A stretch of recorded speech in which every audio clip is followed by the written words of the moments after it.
வணக்கம் நேயர்களே, கேரிக்கா பப்பாயா அப்படின்னு சொல்லக்கூடிய இந்த பப்பாளி மரத்தை பற்றி தான் இன்றைக்கி பார்க்க போகிறோம். இதனோட மெயின் எக்ஸ்ட்ராக்ட் உங்களுக்கு டெங்கு ஃபீவருக்கு ரொம்ப ரொம்ப நல்லதுங்க.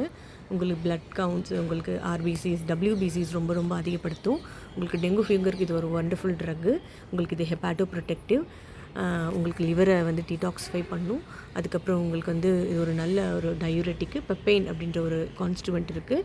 அது உங்களுக்கு உடம்புல இருக்கிற எதிர்ப்பு சக்தி அதிகப்படுத்துது, டபிள்யூபிசி கவுண்ட்ஸ் அதிகப்படுத்துது, யூரினரி ப்ராப்ளம்ஸ் இருந்தாலும் அதையும் பார்த்துக்குது. உங்களுக்கு ஹெப்படைட்டிஸ், அதுக்கப்புறம் லிவரில் வர எல்லா பிரச்சனைகளுக்கும் நீங்கள் இந்த எக்ஸ்ட்ராக்டை நீங்கள் பயன்படுத்தலாம்.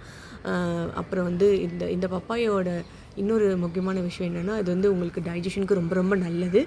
உங்களுக்கு நீங்கள் நார்மலாக ஃபுட்டில் அந்த ஸ்மூதிஸு அந்த மாதிரி இருக்கக்கூடிய இந்த பப்பாயாவோட இந்த பழங்களை நம்ம இது பண்ணி நம்ம சாப்பிடலாம். ஸ்கின்னுக்கு ரொம்ப ரொம்ப நல்லது. ஸ்கின்னோட லஸ்டர்னஸை இது பார்க்கும், இன்க்ரீஸ் பண்ணும். உங்களுக்கு ஸ்கின்னில் எந்த பிரச்சனை இருந்தாலும் உங்களுக்கு பப்பாயா நீங்கள் பப்பாயா ஃப்ரூட்டை நீங்கள் நல்லா சாப்பிடலாம். ரொம்ப ரொம்ப நல்லது. மற்றும் ஒரு நல்ல பதிவில் உங்களை சந்திக்கிறேன். அதுவரை நன்றி, வணக்கம்.